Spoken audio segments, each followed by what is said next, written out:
വളാഞ്ചേരി പെരിന്തൽമണ്ണ റോഡിൽ നദാസ് ഓഡിറ്റോറിയത്തിനു സമീപം ബുധനാഴ്ച ഉച്ചയ്ക്ക് 2:30-ഓടെയാണ് അപകടം. എതിർദിശകളിൽ സഞ്ചരിച്ച കാറും ഓട്ടോറിക്ഷയും കൂട്ടിയിടിച്ച് 2 പേർക്ക് പരിക്കേറ്റു. ഓട്ടോ ഡ്രൈവർ പാങ് സ്വദേശി അബ്ദുള്ള, ഓട്ടോയിലെ യാത്രക്കാരി പൈങ്കണ്ണൂർ സ്വദേശിനി എന്നിവർക്കാണ് പരിക്കേറ്റത്. അമിത വേഗത്തിൽ പൂക്കാട്ടിരി ഭാഗത്തേക്ക് പോയ കാർ നിയന്ത്രണം വിട്ട് എതിർവശത്തു നിന്ന് വന്ന ഓട്ടോയിൽ ഇടിച്ചു കയറുകയായിരുന്നു. ഇടിയുടെ ആഘാതത്തിൽ ഓട്ടോറിക്ഷ ഭാഗികമായി തകർന്നു. ഓട്ടോറിക്ഷയിൽ കുട്ടിയും ഡ്രൈവറുമടക്കം 4 പേരാണ് യാത്രക്കാരായി ഉണ്ടായിരുന്നത്. അപകടത്തിൽ പരിക്കേറ്റവരെ വളാഞ്ചേരി നടക്കാവിൽ ആശുപത്രിയിൽ പ്രവേശിപ്പിച്ചു.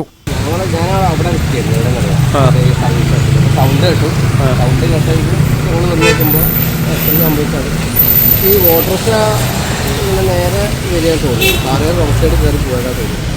അത് കാരണമാണ് ആക്സിഡന്റ് സംഭവിച്ചത്. പരിക്കുണ്ടോ? അങ്ങനെയാണ്. 2 സ്ത്രീകളുണ്ട്, ഒരു കുട്ടിയുണ്ട്. നിങ്ങൾ രക്ഷാപ്രവർത്തനം നേരത്തെ കൊടുത്തോ? ഞാനിവിടെ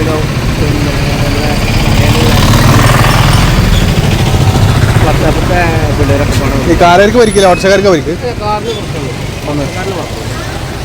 അവര് വളാഞ്ചേരിക്ക് പോകുന്ന ആളാ? ഓട്ടോയുടെ ഡ്രൈവർക്കും പരിക്കില്ല ചെറുതായിട്ട്. അവർ വളാഞ്ചേരിക്ക് പോകാൻ തോന്നുന്നു. അവിടുന്ന് ഓട്ടോ നേരെ വരികയാണ്, കാറുകാരൻ ഇവിടുന്നാണ് റോഡ് സൈഡ് കയറി പോവുകയാണ്. അതുകൊണ്ടാണ് അങ്ങനെ സംഭവിക്കാൻ കാരണം. ഈ ചാനൽ വളാഞ്ചേരി.